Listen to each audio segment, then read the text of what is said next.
Hi, my name is Kai, and today I will be giving a presentation on living transgender.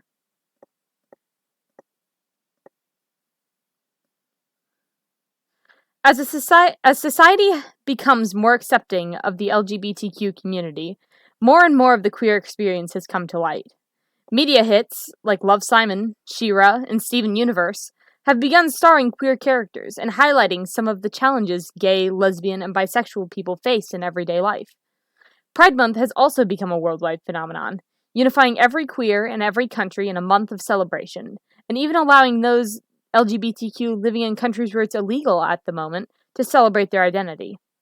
And yet, despite a widespread push towards change, there's one group within the community that still remains underrepresented and overall misunderstood, and that is those of the group who identify as transgender. To fully accept something, we must first begin to understand it. And so with that thought in mind, what exactly does it mean to be transgender? To be transgender, in its simplest definition, is to identify with a gender other than the one you were born with. Just as with being queer, it isn't a choice you get to make, but rather something you feel internally, as well as something that takes time to figure out. For me, it started with little things, like how I felt uncomfortable in female-exclusive environments. I preferred playing male characters in games, etc., etc. These things on their own didn't immediately scream, "You're transgender," by any means, but it got me to wonder. It got me to look deeper and, eventually, try living it. I am non-binary, and for me, the most pivotal moment came during the quarantine, when I decided to stop wondering and start living it. I cut my hair short and bought something known as a binder, which helps my chest look a little more flat.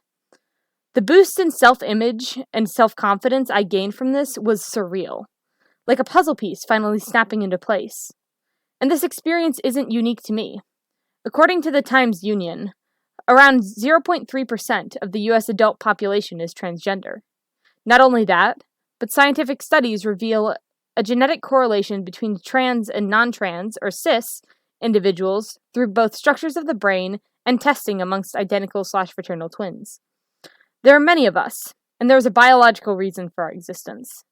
Though we don't quite know which genes are responsible, the fact of the matter is that, like sexuality, our gender identity is outside of our control, and like every other member of the LGBTQ community, we'd like to be accepted and treated with the respect that everyone else does. Though poorly documented, there are many examples of transgenders throughout history. Native Americans had a name for the off-the-binary third gender for their people known as Two-Spirit, with many variations of this phrase spread throughout the tribes. These individuals identified as neither male nor female, and held a special place in Native society outside traditional roles. Over in Europe, one major cross-dressing icon included the illustrious Joan of Arc, a teenage woman from a small town who donned men's clothing, cut her hair short, and went to war. Her antics go so far as to refuse wearing female clothing, even when it cost her life. Europe was also the place the transgender identity first came to life. A man by the name of Magnus Hirschfeld coined the term in 1910, and by 1932 performed the first ever documented sex reassignment surgery for a trans female named Dora R. His institution, the Institute for Sexual Science in Berlin, became the first to truly study and serve trans individuals on a regular basis. Soon after, America began seeing treatments for trans folk pop up, with hormone treatments done by one Harry Benjamin being offered in San Francisco, which included the first hormone injections. The first American to ever receive gender-affirming surgeries was Christine Jorgensen in 1952, who, at the time, was also outed by the press, making her an international sensation and the first visible transgender in the media. Trans visibility expanded in 1969 with the first gender symposia. The creation of the International Gender Dysphoria Association, and the Stonewall Raid, which sparked the fire for LGBT rights and a movement towards them. That's what we see today.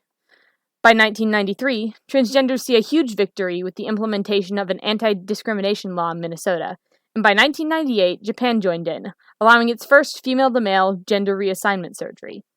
Now, it's important to add that in between each of these victories lies cases of transgenders being murdered, refusing to go to hospitals because it's not a safe place, losing legal battles on the caveat their genders are displayed on their birth certificate is not the one they were born with, and many other atrocities, all because they happen to be born in the wrong body.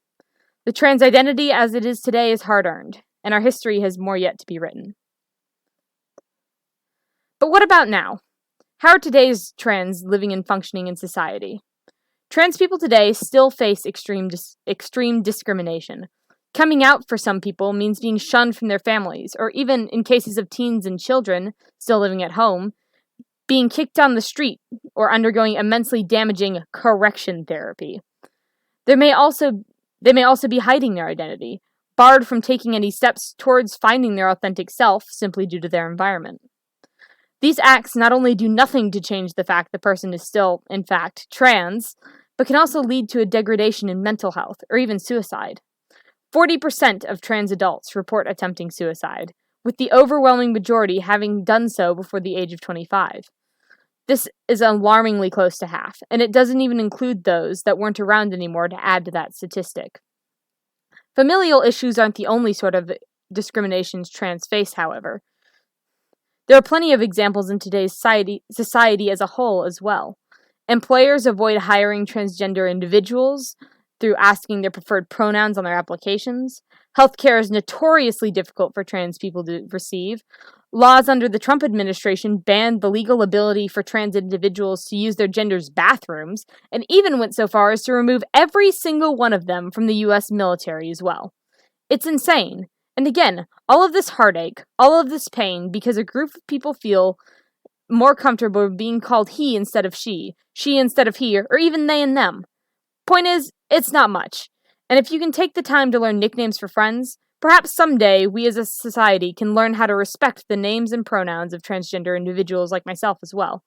It may be a minor inconvenience in the short term, but that small effort is invaluable to the person it represents. Overall, the trans identity, history, and visibility has come a long way from the past. However, the fight for acceptance is far from over. We've seen battles and losses, wins and successes, but no matter our current situation, we still stand as a part of society, accepted or not, and we stand together. Within the LGBTQ movement, pushing for change, and as more and more transgender individuals step up and share their story and spread awareness, hopefully one day we can reach a point of widespread acceptance. And maybe, one day, we can look upon our story and see one of triumph. Thank you.